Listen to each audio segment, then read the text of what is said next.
Smo na razstavi Pozor elektrika Tehniškega muzeja Slovenije v Bistri.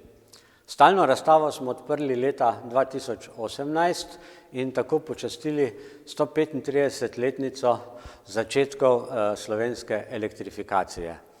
Leta 1883 so se namreč v zelo kratkem obdobju zgodili trije pomembni dogodki in zato to leto še danes štejemo kot začetek elektrifikacije našega ozemlja.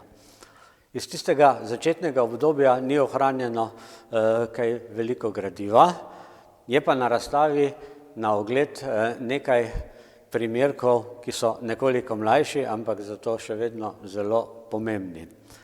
Tule za mano je razdelilna omara in poleg nje generator, ki sta delovala v mali hidroelektrarni blizu Tržiča.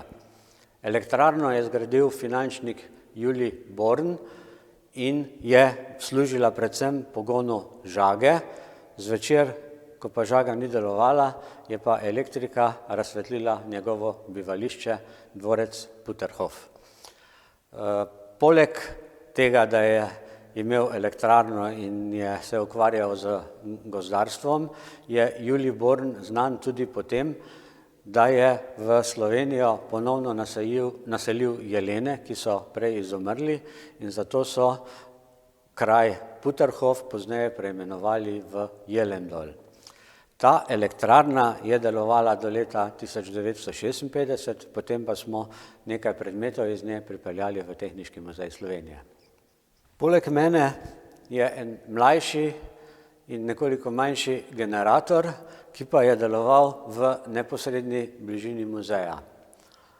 Franc Gale, takratni lastnik Bistre, je na potoku Bistra postavil malo elektrarno leta 1911 in nadomestil z njo vodno žago, ki jo je uporabljal v svojem podjetju.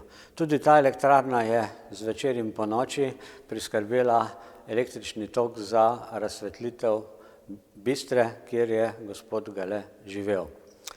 Leta 1951 je Bistro prevzel Tehniški muzej Slovenije in tudi elektrarno. In nekaj let potem so se lotili prenove elektrarne in jo nato predelali na trofazni izmenični tok. Ta elektrarna deluje še danes in je po našem vedenju ena tistih, ki so najstarejše in so praktično ves čas od začetka v delujočem stanju. Na novega leta dan 1898 je v Ljubljani zasvetila prva žarnica. Elektriko je dobavljala elektrarna, ki jo je mestna občina zgradila na križišču Kotnikove in Slomškove ulice.